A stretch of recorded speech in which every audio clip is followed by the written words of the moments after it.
Bro, ada yang lagi viral nih. Apalagi gaji anggota DPR disebut bisa sampai 100 juta lebih tiap bulannya loh.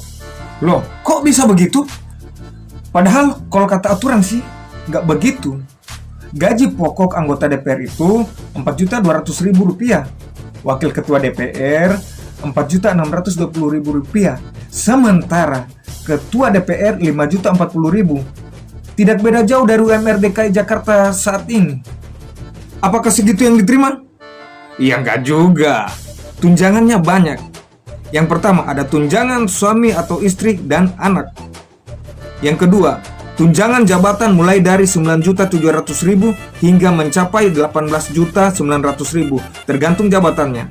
Ada juga tunjangan beras 30.090 per jiwa dan per bulan maksimal untuk 4 orang.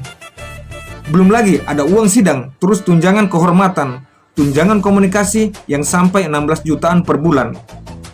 Oh iya, masih ada lagi. Wah, masih ada lagi?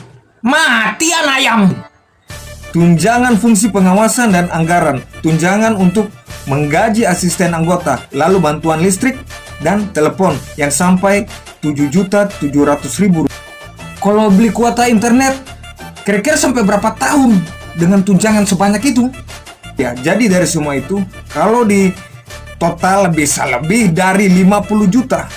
Nah, sekarang ditambah lagi tunjangan rumah 50 juta. Alasannya, karena anggota DPR itu menghuni rumah dinas dan sekarang sudah tidak.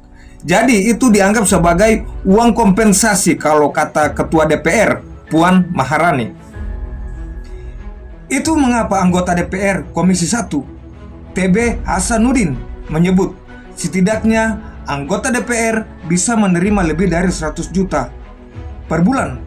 Menurut peneliti parlemen DPR, memang paling kreatif untuk menemukan jenis tunjangan baru yang bisa dibebankan di negara.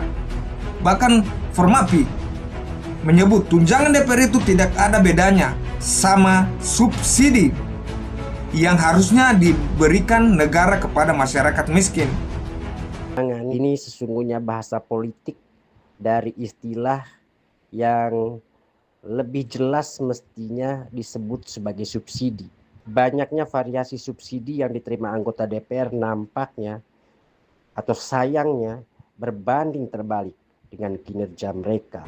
Puan Maharani bilang, setahun ini DPR telah rampung membahas 14 rancangan undang-undang dan telah menerima setidaknya lebih dari 5.000 aduan masyarakat.